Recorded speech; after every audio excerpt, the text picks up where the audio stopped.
Hi వేస్ welcome to market Maddy. ఈరోజు most of the people expect చేస్తుంటారు Delhi result BJP చాలా ఫేవర్గా వచ్చింది కాబట్టి మార్కెట్ బాగా అప్ ఓపెన్ అవుతుంది ఆర్ బ్లాస్ట్ అవుతుందని చెప్పని చాలామంది ఎక్స్పెక్ట్ చేస్తుంటారు. ఎందుకంటే బీజేపీ స్వెప్ట్ ఢిల్లీ పోల్స్ కాబట్టి. కానీ జరిగింది ఏంటి? నిన్న మనం వీడియోలో ఎక్స్ప్లెయిన్ చేసి చెప్పాను మీకు. మన తమ్నైల్ ఇక్కడ మీరు చూస్తున్నారు చూడండి. మన తమ్నైల్లో దీంట్లోనే క్లియర్గా చెప్పాను. ఆర్బీఐ రేట్ కట్ తర్వాత కూడా మార్కెట్ పడింది. రేపు ఢిల్లీ రిజల్ట్స్ ఉన్నాయి కాబట్టి, ఢిల్లీ రిజల్ట్స్ ఫేవరబుల్గా వచ్చాయి కాబట్టి 23,579 క్రాస్ అవుతుందా, బ్రేక్ అవుతుందా? ఈ ఒక్కదాన్ని గుర్తుపెట్టుకోండి. బ్రేక్ కానీ అయితే బాగా పడుతుంది. 23,372కి వెళ్తుంది. క్రాస్ అయితే పైకి 23,700 వరకు వెళ్తుంది అని చెప్పని నేను ఎక్స్ప్లెయిన్ చేసి చెప్పాను వీడియోలో. యాక్చువల్లీ జరిగింది ఏంటి ఈరోజు మీరు కానీ చెక్ చేసుకుంటే, ఈరోజు జరిగింది చూడండి. మీకు నిఫ్టీ ఓపెన్ అయింది మీకు 23,543 దగ్గర ఓపెన్ అయింది. తర్వాత 23,568 హై, అంతే 579 వరకు కూడా వెళ్ళలేదు. అక్కడికి వెళ్ళింది. తర్వాత డైరెక్ట్గా కిందకు వచ్చేసి లో టచ్ అయింది 23,316 అండ్ క్లోజ్ అయింది 23,381 దగ్గర క్లోజ్ అయింది. అంటే నేను 372 అని చెప్పాను, మీకు ఎగ్జాక్ట్లీ క్లోజ్ అయింది 381. ఇవన్నీ నేను మీకు ఎందుకు ఈ లెవెల్స్ ఎంత పర్టికులర్గా చెప్తూ ఉంటానంటే మీరు చాలా, ఎందుకంటే మీరు ఎక్స్టర్నల్ ఫ్యాక్టర్స్ ఎక్కువ ఆలోచిస్తూ ఉంటారు. ఎందుకంటే ట్రంప్ ఏమన్నాడు, లేదంటే యూఎస్ ఏమన్నది, లేదంటే చైనా ఏమన్నది, ఇన్ఫ్లేషన్స్ అన్నీ ఆలోచిస్తుంటారు. కానీ అంత స్ట్రెస్ తీసుకోవాల్సిన అవసరం లేదు.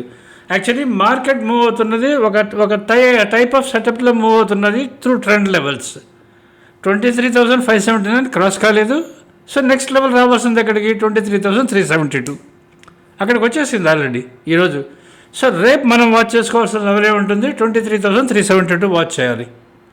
అది కానీ క్రాస్ అయితే మీకు 23,579కి వెళ్తుంది. లేదంటే 23,110 అని ఒక లెవెల్ ఉంది, 112 అది ఒక లెవెల్ ఉంది. మన టీసీఆర్ చార్ట్స్ ఎవరైతే చూస్తుంటారో వాళ్ళందరికీ ఐడియా ఉంటుంది. 23,112 అని చెప్పి ఐడియా ఉంటుంది, అక్కడికి వెళ్తుంది. ఇది 372 బ్రేక్ అయితే. సో ఇది మీరు వాచ్ చేసుకోవాల్సిన లెవెల్స్ రేపు. సో రెగ్యులర్గా నేను ఎక్స్టర్నల్ ఫ్యాక్టర్స్ పట్టించుకోకండి. మీరు బయట ఏం చేస్తున్నది, యూకే ఏం చేస్తున్నది చూడండి, ఆలోచించకండి. ఓన్లీ మన ఇండెక్స్ వెయిటెడ్ స్టాక్స్ మీద మాత్రమే మీరు ట్రేడింగ్ గురించి ఆలోచించండి అని చెప్పేదానికి పర్పస్ ఇదే. ఎందుకంటే నిన్న ఎన్ని ఫేవరబుల్ ఫ్యాక్టర్స్ ఉన్నాయో తెలుసా? మొన్న ఆర్బీఐ ఇంట్రెస్ట్ రేట్ కట్ చేసింది, ప్లస్ ఢిల్లీ బ్లాస్ట్ అయిపోయింది బీజేపీ. అయినా సరే మార్కెట్ ఎందుకు పెరగలేదు? మొన్నటికి నిన్నటికి ఆల్మోస్ట్ దగ్గర 300 పాయింట్ పైన పడిపోయిందంటే నిఫ్టీ. ఎందుకు పడింది? ఏ ఫ్యాక్టర్స్ అలా అర్థమవుతుంది వేరే వాళ్ళకి? అర్థం కాదు, మనకు అర్థమవుతుంది. ఎందుకంటే మనకు టీసీఆర్ ఇస్ 23,762. టీసీఆర్ బ్రేక్ అయింది. బ్రేక్ అయిన తర్వాత ఫస్ట్లో వచ్చి 23,579 అక్కడ రావాలి, అక్కడ క్లోజ్ అయింది. అది కూడా బ్రేక్ అయింది ఈరోజు. బ్రేక్ అయిన తర్వాత 23,372 రావాలి. సో అందుకని రేపు మీరు వాచ్ చేస్తున్న లెవెల్ 23,372, అది వాచ్ చేయండి. ఇప్పుడు మనం ఈరోజు ఏమైంది అనేది ఒకసారి చెక్ చేసుకుందాం. జస్ట్ ఫార్మల్గా చెక్ చేసుకుందాం. సెన్సెక్స్ -548 పాయింట్స్ డౌన్లో క్లోజ్ అయింది. నిఫ్టీ -178 పాయింట్ డౌన్లో క్లోజ్ అయింది. కానీ బ్యాంక్ నిఫ్టీ కొంచెం స్ట్రాంగ్గా ఉంది. బ్యాంక్ నిఫ్టీ -177 పాయింట్స్ డౌన్లో క్లోజ్ అయింది. ఇది ఎందుకు ఇంత డిఫరెన్స్ ఉందని చెప్పని మీరు ఆలోచించండి ఒకసారి. మీరు ఆలోచిస్తే మీకు అర్థమవుతుంది. ఎందుకంటే ఐసిఐసిఐ బ్యాంక్ అప్ ఉంది. ఎప్పుడైతే ఐసిఐసిఐ బ్యాంక్ అప్ ఉంటుందో ఇంకా బ్యాంక్ నిఫ్టీ పడే అవకాశం చాలా తక్కువ ఉంటుంది. ఐసిఐసిఐ బ్యాంక్ బాగా అప్ ఉంది యాక్చువల్లీ. తర్వాత మీకు హెచ్డిఎఫ్సి బ్యాంక్ కూడా అది ఫ్లాట్గా ఉంది ఆల్మోస్ట్. అదే -17 రూపీస్ ఉంది. ICICI bank up by 6 rupees ఉంది. రెండు ఆపోజిట్ డైరెక్షన్లో ఉంటే ఏమవుతుంది? అలా ఉంటుంది, ఒక రేంజ్లో ఉంటుంది. ఈరోజు జరిగింది అదే జరిగింది బ్యాంక్ నిఫ్టీ. ఇప్పుడు మనం స్టాక్స్ ఆల్రెడీ ఈరోజు మూవ్ అయింది. భారతీ ఎయిర్టెల్ మూవ్ అయింది, TCS, Kotak bank, ICICI bank, ఈ 4 బాగా మూవ్ అయినాయి up side. And down side వచ్చేది రిలయన్స్, ఎల్ఎన్టీ, మారుతి, మిగతావన్నీ డౌన్లోనే ఉన్నాయి. ఇండెక్స్ వెయిట్ మనం 11 స్టాక్స్ చెక్ చేసుకుంటాం.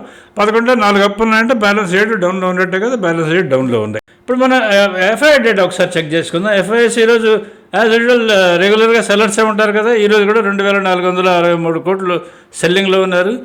డిఐఎస్ వచ్చేది 1515 అంటే 1,515 crores బయింగ్లో ఉన్నారు.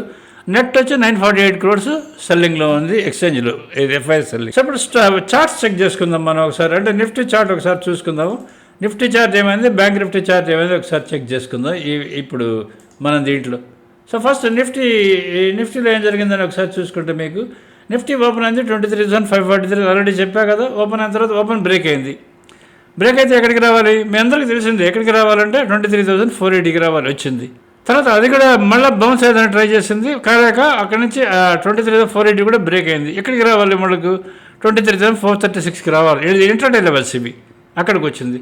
సో అది కూడా బ్రేక్ అయింది. బ్రేక్ అయిన తర్వాత ఎక్కడికి రావాలి, మనకి 23,379కి రావాలి, అక్కడికి వచ్చింది. సో అది కూడా బ్రేక్ అయిన తర్వాత ఎక్కడికి రావాలి, 23,323కి రావాలి, అక్కడికి వచ్చింది. ఎన్ని గంటలకు వచ్చింది మీకు, ఆల్మోస్ట్ 1:34 అక్కడ టచ్ అయింది. అక్కడ మనకు బై వచ్చింది. బై వచ్చిన తర్వాత పని ఎక్కువ పెరిగిందా అంటే ఏం లేదు, 23,379 అదే లెవెల్ దగ్గరకు వచ్చి కూర్చుంది. మన లెవెల్, మనం చెప్తున్న లెవెల్ ఆల్మోస్ట్ అదే లెవెల్ చెప్తూ వస్తున్నా, 372 నేను చెప్పిన లెవెల్. ఇది నిఫ్టీకి సంబంధించింది. బ్యాంక్ నిఫ్టీ చార్ట్ ఒకసారి చెక్ చేసుకుందాం. బ్యాంక్ నిఫ్టీ ఈరోజు ఓపెన్ అయింది 50,052 దగ్గర డౌన్ ఓపెన్ అయ్యి కదా, ఈరోజు 50,052 దగ్గర ఓపెన్ అయింది. ఓపెన్ అయిన తర్వాత డౌన్ వెళ్ళి కొంచెం పైకి వెళ్ళేదని ట్రై చేసింది, కానీ అక్కడి నుంచి మళ్ళీ 9 గంటల ఆల్మోస్ట్ 9:32 కల్లా మళ్ళీ ఓపెన్ బ్రేక్ అయింది. ఓపెన్ బ్రేక్ అయిన తర్వాత సెల్ వచ్చింది, అది 49,917 దాని ఫస్ట్ లెవెల్, అది కూడా బ్రేక్ అయింది. సెకండ్ లెవెల్ వచ్చేది 49,823 అక్కడికి వచ్చింది, అది కూడా బ్రేక్ అయింది. మీకు 49,703 అక్కడ టచ్ అయింది. 703 ఇస్ యాక్చువల్లీ లో, మన లెవెల్ ఇస్ 703. ఈరోజు లో చూడండి 703.1 అక్కడ టచ్ అయింది. అక్కడి నుంచి బౌన్స్ బ్యాక్ అయింది. బౌన్స్ బ్యాక్ అయిన తర్వాత మీకు 49,823, అక్కడి నుంచి మళ్ళీ మీకు నెక్స్ట్ లెవెల్ వచ్చేది 49,917 అండ్ క్లోజ్ అయింది almost near to open close అయింది. ఇది బ్యాంక్ నిఫ్టీ. కొంచెం ఈ బ్యాంక్ నిఫ్టీలో ఏంటంటే మధ్యాహ్నం నుంచి ఆల్మోస్ట్ చాలా రెస్ట్రిక్టెడ్ మూమెంట్ ఉంది. అంటే 12:31 తర్వాత నుంచి ఇక్కడ కొంచెం ఫీడ్ ఆగింది కాబట్టి మీకు స్ట్రైట్ లైన్ వచ్చింది. అది నాట్ స్ట్రైట్ లైన్ అని కాదు, మీకు ఆల్మోస్ట్ 1:30 నుంచి పెద్ద ఎక్కువ మూమెంట్ జరగలేదు. ఓన్లీ బిట్వీన్ 2 లెవెల్స్ మధ్య తిరుగుతూ వస్తున్నది. పెద్ద తక్కువ మూమెంట్లోనే ఉంది, కానీ టువర్డ్స్ అప్ సైడ్ ఉండింది కాబట్టి రికవర్ అయింది బ్యాంక్ నిఫ్టీ లాస్ట్లో. ఇది మనకి నిఫ్టీ బ్యాంక్ నిఫ్టీ చార్ట్స్. ఈ చార్ట్స్ మీ దగ్గర ఉంటే ఏమవుతుందంటే మీకు ట్రేడింగ్ చాలా ఈజీ అవుతుంది. సో మీకు ఏదైనా బ్రేక్ అవుతుంటే ఏం బ్రేక్ అవుతున్నా తెలుస్తుంటుంది, నెక్స్ట్ లెవెల్ ఏంటి కూడా తెలుస్తుంటుంది. ఏదైనా క్రాస్ అవుతుంటే ఏ లెవెల్ క్రాస్ అవుతున్నా తెలుస్తుంటుంది, దాని పై లెవెల్ కూడా ఏంటనే తెలుస్తూ ఉంటుంది మీకు. దాంతో ఈజీగా ట్రేడింగ్ చేసుకోవచ్చు. ఇది మన నిఫ్టీ బ్యాంక్ నిఫ్టీ చార్ట్ సంబంధించింది. ఇప్పుడు స్టాక్స్ ఒకసారి మనం చెక్ చేసుకుందాం. అసలు స్టాక్స్ ఎలా ఉన్నాయి, ఏమేమి స్టాక్స్ అప్లో ఉన్నాయి డౌన్లో ఉన్నాయి మనం ఒకసారి చెక్ చేసుకుందాం. మీరు చూడండి, ఈరోజు భారతీ ఎయిర్టెల్ అది అప్ ట్రెండ్లోనే ఉంది, టీసీఆర్ అబవ్ ఉంది. తర్వాత టీసీఆర్ కన్నా బిలో ఉంది, ఎల్ఎన్టీ టీసీఆర్ కన్నా బిలో ఉంది, అండ్ రిలయన్స్ టీసీఆర్ కన్నా బిలో ఉంది, మారుతి టీసీఆర్ కన్నా బిలో ఉంది, అండ్ ఇన్ఫీ అది టీసీఆర్ కన్నా బిలో ఉన్నాయి. ఇవన్నీ టీసీఆర్ కన్నా బిలో ఉన్నాయి. ఇది నిఫ్టీ స్టాక్స్ అన్నీ ఒక భారతీ ఎయిర్టెల్ తప్ప. తర్వాత మీకు బ్యాంక్ సైడ్ చూస్తుంటే మీకు కోటక్ బ్యాంక్ అది టీసీఆర్ కన్నా అబవ్ ఉంది, 1917 దాని టీసీఆర్, దానిపైన 1960.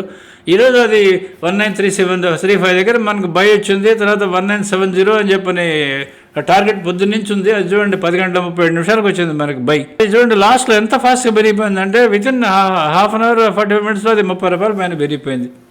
1965 దాని హై. ఐసిఐసిఐ బ్యాంక్ ఇది టీసీఆర్ కన్నా కింద ఉంది. ఎస్బీఐ ఇది కూడా టీసీఆర్ కన్నా చాలా కింద ఉంది. హెచ్డిఎఫ్సి బ్యాంక్ ఇది కూడా టీసీఆర్ కన్నా కింద ఉంది. ఇండస్ఇండ్ బ్యాంక్ ఇది టీసీఆర్ కన్నా పైన ఉంది. యాక్సిస్ బ్యాంక్ ఇది టీసీఆర్ దగ్గర ఉంది ఆల్మోస్ట్. రేపేమైనా టీసీఆర్ క్రాస్ అవుతుందా బ్రేక్ అవుతుందని చెక్ చేసుకోవాల్సి వస్తుంది. ఇది మన స్టాక్స్ సంబంధించింది. ఇంకా లాస్ట్ మన లైవ్ బర్సల్ సిగ్నల్స్ చెక్ చేసుకుందాం. మన లైవ్ బర్సల్ సిగ్నల్స్ చాలా యూస్ఫుల్ అని నేను రోజు చెప్తూ వస్తున్నాను. ఇక్కడ ఆల్రెడీ మీరు చూస్తున్నారు ఏ ఆప్షన్స్ బై ఉన్నాయి అనేది మీకు ఐడియా ఉంటుంది. చూడండి, దీంట్లో ఫస్ట్ కాల్ ఆప్షన్ బై ఉందా, పుట్ ఆప్షన్ బై ఉందా అనేది మీకు ఇది నిఫ్టీ సెన్సెక్స్ ఈ రెండు కనిపిస్తుంటాయి. ఇది మార్నింగ్ నుంచి మీకు చూడండి 161 ఓపెనింగ్, ఇది పుట్ ఆప్షన్. ఆ 161 దగ్గర నుంచి హై టచ్ అయింది 300. తర్వాత లాస్ట్లో సెల్ వచ్చాయి. ఇవి లాస్ట్లో మీకు సెల్ వచ్చింది, ఎందుకంటే లాస్ట్లో మనకి ఇక్కడ కాల్స్ బై వచ్చింది. లాస్ట్లో కొంచెం పెరిగింది కదా, అప్పుడు మీకు ఇది పుట్స్ కాస్త సెల్ కింద కన్వర్ట్ అయ్యి ఈ కాల్స్ కాస్త మీకు బై కింద కన్వర్ట్ అయినాయి. Same is the case with bank Nifty కూడా. మీరు చెక్ చేసుకోండి, బ్యాంక్ నిఫ్టీ అది వై బ్యాంక్ 8 అని ఇస్తున్నాం కదా, దీంట్లో చెక్ చేసుకోండి. మీకు మార్నింగ్ నుంచి మీకు పుట్ ఆప్షన్స్ అన్నీ బ్యాంక్ నిఫ్టీ ఫిన్ నిఫ్టీ పుట్ ఆప్షన్స్ అన్నీ 427 566 వరకు వెళ్ళాయి. అక్కడి నుంచి పెద్ద మూమెంట్ లేదని చెప్పా కదా మీకు. బ్యాంక్ నిఫ్టీ ఫిన్ నిఫ్టీలో పెద్ద మూమెంట్ లేదు, ఎందుకంటే ఓపెన్ కిందే ఉన్నాయి ఇవన్నీ. Most of the stocks most of the options అన్నీ ఓపెన్ కిందే ఉన్నాయి. ఓన్లీ ఒక్క పుట్ ఆప్షన్ తప్ప, అంటే 260 ఉన్న పుట్ ఆప్షన్ తప్ప మిగతావన్నీ ఆల్మోస్ట్ ఓపెన్ కిందే ఉన్నాయి. జస్ట్ చెక్ చేసుకోండి ఒకసారి మీకు.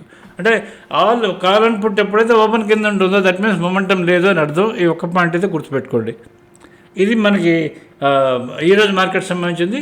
అండ్ రేపు వాచ్ చేయాల్సిన లెవెల్ మళ్ళీ చెప్తున్నాను, మీరు వాచ్ చేయాల్సిన లెవెల్ నిఫ్టీకి 23372 ఈ లెవెల్ వాచ్ చేయండి. దీనిపైన ఉంటే మళ్ళీ 23,579కి వెళ్తుంది. దీనికని బ్రేక్ అయితే 23,112కి డౌన్కి వెళ్తుంది. ఇది ఒకసారి చెక్ చేసుకోండి. So subscribe to market Maddy if are happy with this. మీరు మా live bus and signal subscribers అండి. రెన్యూ కానీ చేసుకోకుండా తప్పకుండా రెన్యూ చేసుకోండి. Thank you.